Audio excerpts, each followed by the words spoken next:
Welcome everybody for another episode of Podcast with Pods. And today we're talking about heel pain. And this video is called Healing Heel Pain.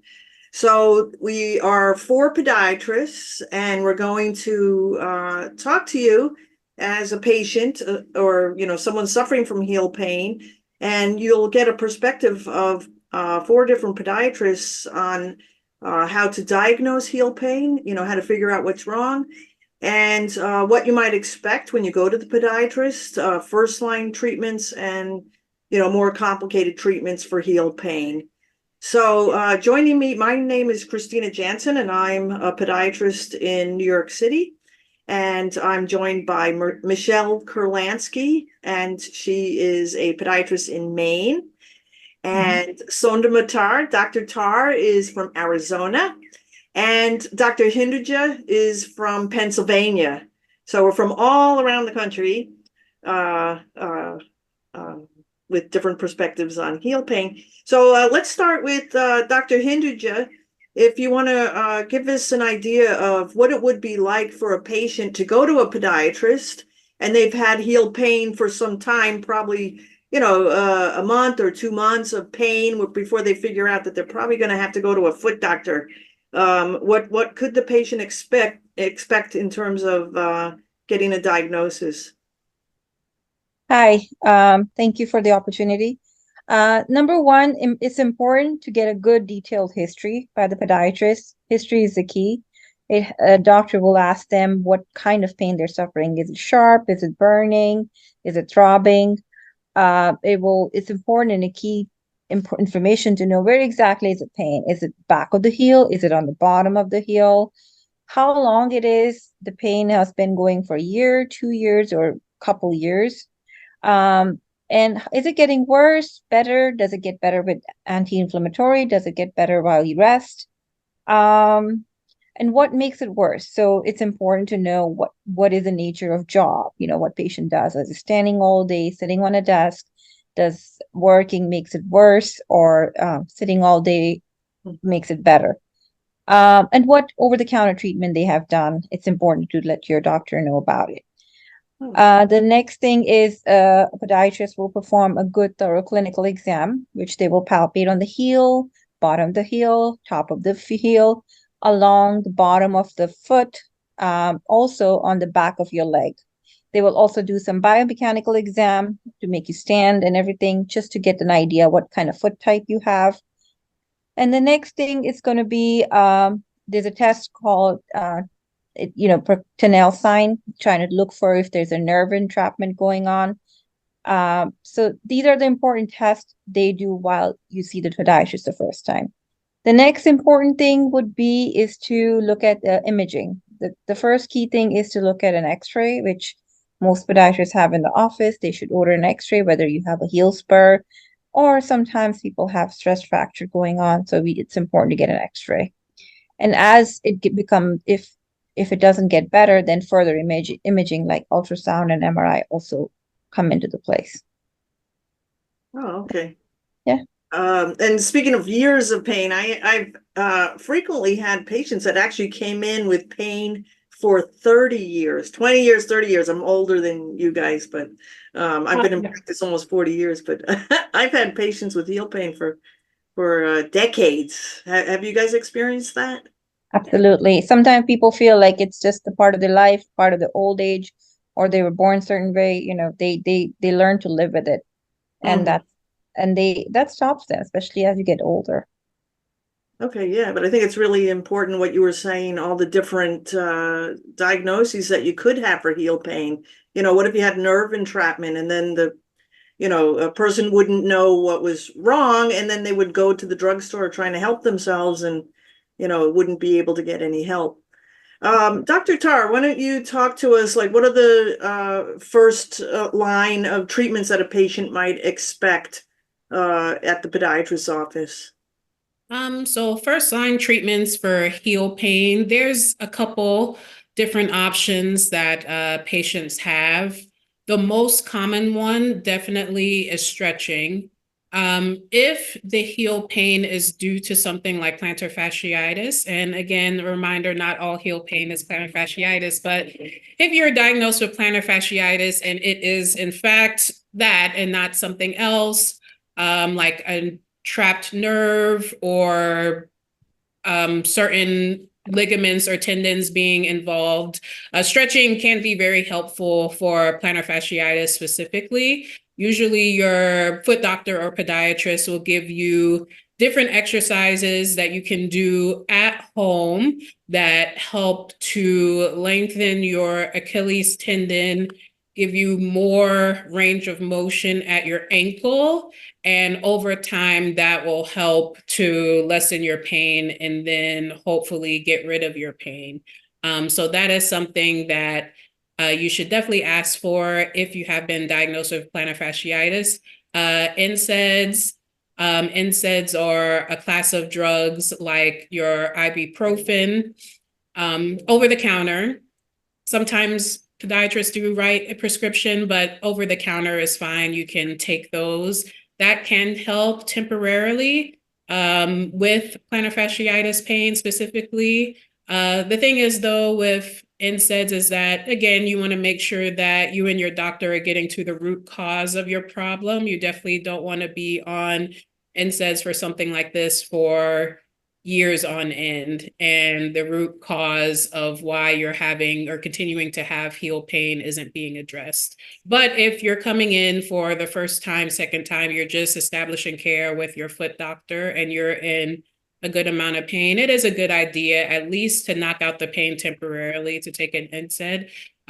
Number 3 would be night splinting. So night splinting is a passive form of stretching, and passive just means that it's not really the opposite of active. Passive, you're not really doing any type of active work.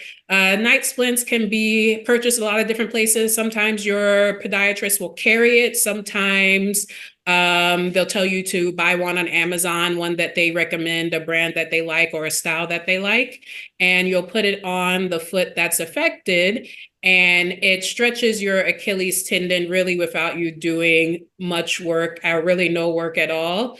Usually the podiatrist will recommend that you sleep in it. Sometimes they'll say wear it for a couple hours a day and then rest. The thing with night splints, though, I've seen with patients in the past is that you don't want to crank it up too far too soon. A lot of people, they're really excited or really motivated, or they really just want to get rid of their heel pain. So they really crank on the night splint. And stretching takes time, flexibility takes time, whether it's active stretching, like the stretching exercises, or a night splint, you definitely want to give your body time to adapt, because you can definitely run into tendon issues, especially Achilles pain, Achilles tendonitis, or in extreme cases, rupture. So you definitely want to be gentle, increase it slowly over time, and over time you'll gain more mobility and flexibility. And then ideally your pain will start to decrease or go away. And Dr. Tar, what about taping? I love to tape. My neighbor podiatrist calls me the queen of tape. Mm-hmm. When I go on vacation and they go to that podiatrist, they ask for tape, and he says, no, I don't tape. She tapes because she's the queen of tape. So taping. But I love to tape. I like it as a first line of defense. What do you think of that? It can be beneficial for sure. To be honest, I don't do a ton of taping currently in practice, but I remember going through, pod med skills in school and practice low dyes and all that type of stuff. So taping can definitely help with plantar fasciitis for sure. My fiance does have bouts of plantar fasciitis, and he will often tape his foot himself. I don't have to do it. He just knows whenever he feels that pain starting to come, he knows immediately to tape his foot, and usually he's fine within sometimes I'll have the patient go to the drugstore. They can do the KT tape. Mm-hmm. I have them get the waterproof one, because then they can, it lasts through a few showers. It actually winds up cheaper than the non-waterproof tape. Mm-hmm. But sometimes I'll have the patient tape themselves, just a very simple tape job, like along the bottom of the foot and then one around the arch sort of thing. So it's 2 pieces of the KT tape is already pre-cut. And it also, next to it, there's a little spray can that you can buy too, like to spray your foot so the tape sticks better. So I usually have the patient get that can of spray and the waterproof tape, and then leave the tape on for a few days. I've done that too. Mhm. You guys do that? You have the patient tape themselves? No, I use a lot of KT tape. The KT tape I use lasts usually like a week or so in between showers. So if I'm using it with like laser or shockwave, they take it off like the day before or like the day of their appointment, and then I just retape them. Oh, okay. Yeah. All right, and Dr. Kurlansky, since you're talking, why don't you go ahead and talk about like second line of treatment? That would be a patient that's been treated by you for, a few weeks, and they're not showing as much improvement as you'd like. What would be a second line of treatment for the patient? Oh yeah, so second lines of treatment that I employ in my office, I have radial shockwave, and I also have class 4 laser. I think both are effective for plantar fasciitis, but I think I tend to lean more towards radial shockwave, and that works with focused energy, like acoustic energy into the tissue, and it stimulates collagen. So I like it for patients that have had plantar fasciitis for a little while. They've tried these other modalities, and they just can't seem to get over the inflammation. Mhm. And I have an ultrasound in my office, so I like to make sure, confirm the diagnosis with ultrasound because I can measure the fascia. Usually after it gets to about like 4.5 millimeters, people start to have symptoms. And you can kind of pre-treat, do an ultrasound before you do the treatment and then compare it to after treatment to make sure that you're making some progress. So I typically will do, like, for shockwave, I'll do 5 treatments spaced 1 week apart. You can do them a little shorter, like 4 days. I think most people can tolerate coming in and just with their schedules to come in once a week to have that treatment. And usually what I'll tell people is that after like the second or third treatment, you're going to look at me and say, I don't think it's working. And I think it's what happens is that people start to feel better and then they start to do more than what they were doing before. And now I've noticed that. So then I start to tell people, I'm like, about this time, you're going to feel like you maybe took a step backwards. And it's because you actually were doing more. And so the average is really like 5, it's about 5 treatments. And then sometimes what happens is the shockwave doesn't work for everybody. So like what it works for is like 4 out of 5 people. So what I do is if it doesn't work by the second or third treatment, then I'll pivot and do the class 4 laser treatment. And usually people will respond to the laser treatment. And I do this in conjunction with taping. And sometimes I'll even use like CBD creams and things like that, put that on post-treatment. And then because I get stuff that is a gel and it'll absorb into the skin, and then you can put the tape right on over it. And that combo seems to work really well. Is the shockwave covered by insurance? Unfortunately, most of these modalities, laser and shockwave, are not covered under insurance, which can be a plus or minus. So it depends on your perspective. So it's like, if you are willing to pay out of pocket for it, like there's no barrier to the treatment because you're just paying for it. Another mindset is that like, oh, my insurance is not going to cover it, so therefore I'm not going to do it. But I think people have access to it. It's becoming more mainstream. More providers, physical therapists, podiatrists have shockwave. So I think it's becoming a really great alternative to steroid injections because I can't overtreat with the shockwave or the laser, but you can actually overtreat with a steroid. So meaning that a steroid makes something that's like thick, it makes it thinner. And then if the fascia is actually normal and you take an ultrasound and you give a steroid injection, it's going to actually make it thinner and make it prone to rupture. So I really am judicious with steroid injections. Like I really have not quite eliminated them, but almost eliminated them from my treatment protocol for plantar fasciitis. The other thing is to be really cautious with is diabetics. So diabetics will still get plantar fasciitis, but I really tend to avoid steroid injections with my diabetics because it can elevate your blood sugar. And some people are great about checking their blood sugars. They have those glucometers they wear on their arms. And some people, I find out they're only checking their sugar like once or twice a week. So I really tend to not give the steroid injections to those folks. Have you tried combination laser and shockwave together? For some that are really recalcitrant, yeah, you can do that. And what I would typically do is the shockwave first, because it's a little more pounding on the tissue, and I think the laser is a little more gentle, and then do the laser treatment after.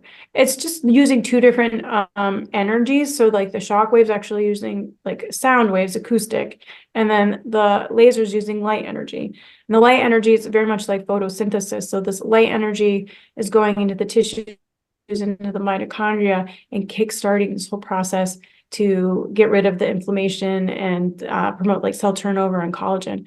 So they can work synergistically, and sometimes it's kind of intuitive. Like I don't really know sometimes when what's going to work, and then I just I try something, and then it's really great because I can pivot, and if I want to switch it, I can switch it.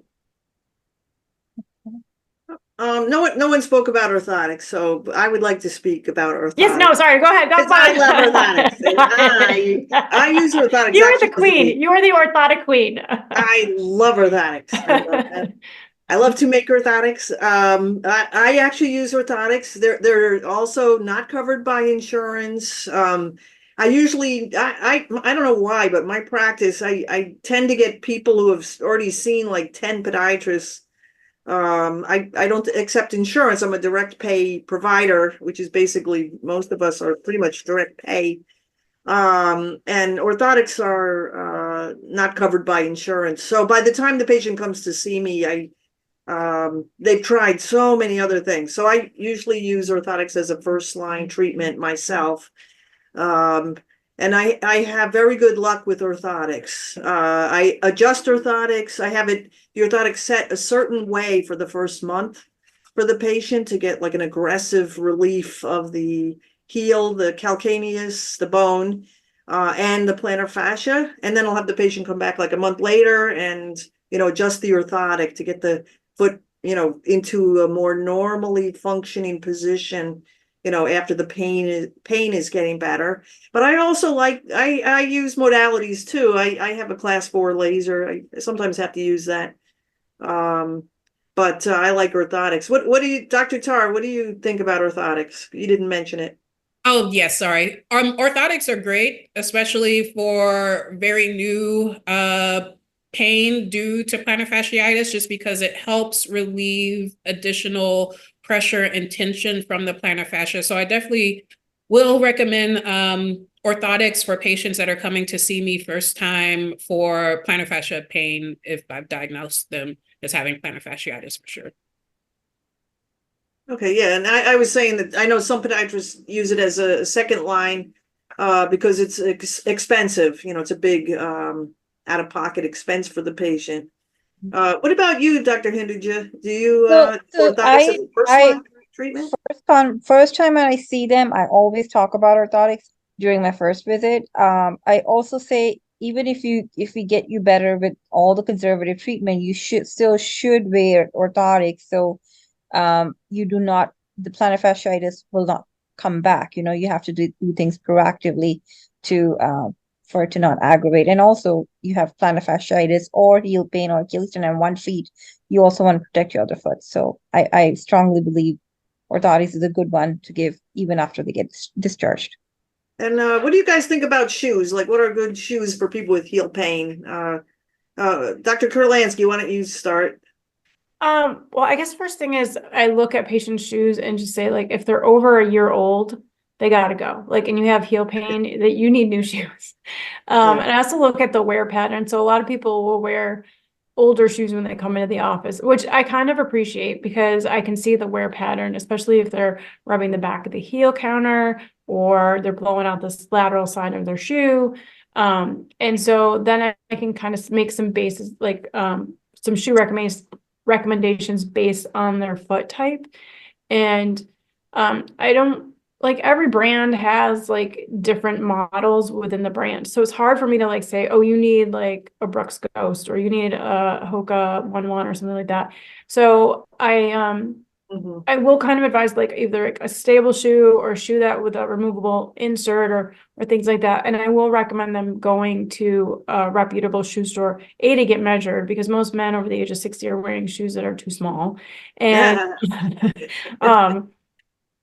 and but also being fitted and then, but trying on 3 different styles of shoes because they, and then have them walking around in the store with them, but also having a shoe that has a removable insert that if we want to, or if we do put a custom orthotic in there, that it accommodates the orthotic. Because you really want to pair, you know, if you do this gorgeous like orthotic with all the posting and like that, and they come in with like some really like old Converse shoe and you can't get it in there, it's like it's not gonna work.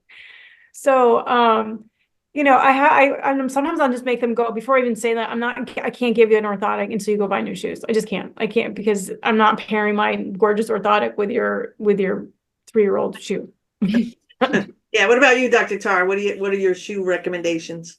I really like ASIC, or actually not ASICs, I'm sorry. ASICs is one that I liked a lot in residency. Now I'm leaning towards ultra running, just because their toe box is very wide and very anatomical. So a lot of times there was a study that was published, I want to say maybe it was 2016, 2017, saying that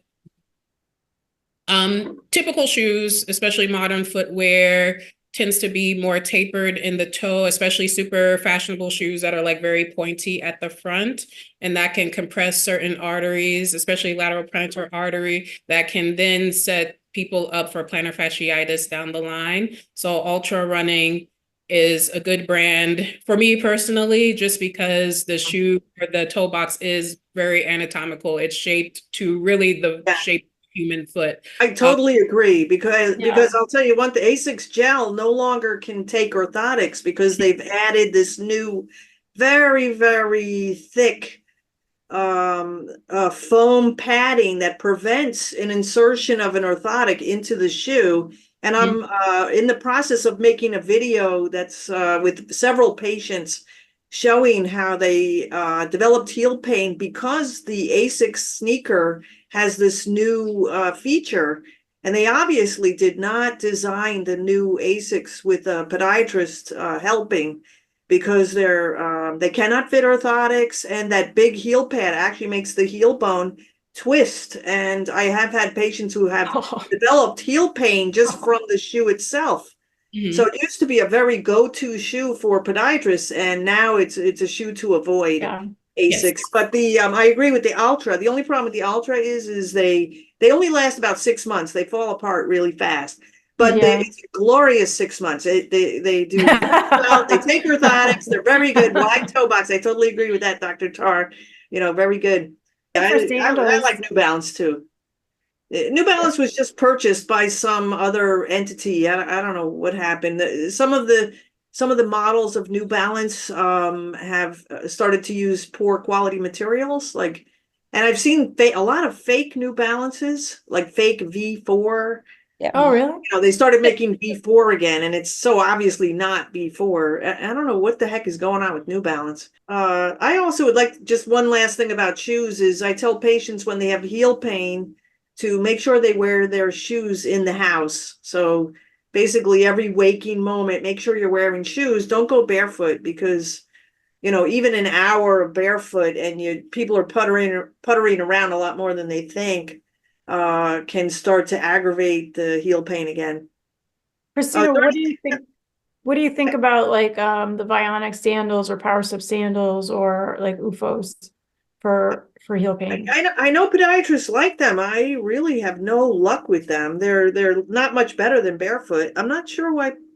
Do you guys had an experience that those things help?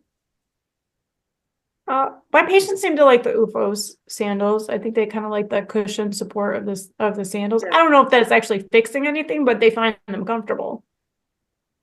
Oh, okay. Well, I'm mean to my patients. I make them put on their shoes. No happy So time. once they get better, and I tell them, you know, I initially tell them to wear their shoes and orthotics most of the time, especially if they're working from home. But I also tell them at my first visit, this is not going to be permanent. Once you start getting better, which is going to be 3-4 months from now, you can wear UFAs, Bionic, and stuff like that. It's better than going barefoot, in my opinion. They have some support, something in their feet than just running barefoot. and reoccurrence is another thing after that. All right. Well, I think this was very helpful. And anybody want to add anything else about heel pain? I mean, at some point, my thing is after 6 months, 6 to 8 months, if someone's not healed, I do talk about surgery to them. I also, before I do surgery, I do MRI, and if I suspect tarsal tunnel, I do EMG. I think if someone's looking into surgery, hopefully the podiatrist does a good workup before they propose surgery. Well, I think this was hopefully helpful to the viewer watching this to show you what it's like to be treated with the podiatrist for heel pain. Don't keep suffering. If you have heel pain and a month has gone by, 2 months have gone by, it's definitely time to go see the podiatrist, because the longer you wait, it's not going to go away. And as a matter of fact, it gets harder to get rid of it. So, after a month or two, please just go to your podiatrist and get going with treatment, because it'll be a lot easier to get rid of it. So, okay, thank you very much, doctors, for participating. And we'll see you next time in the podcast with Pods.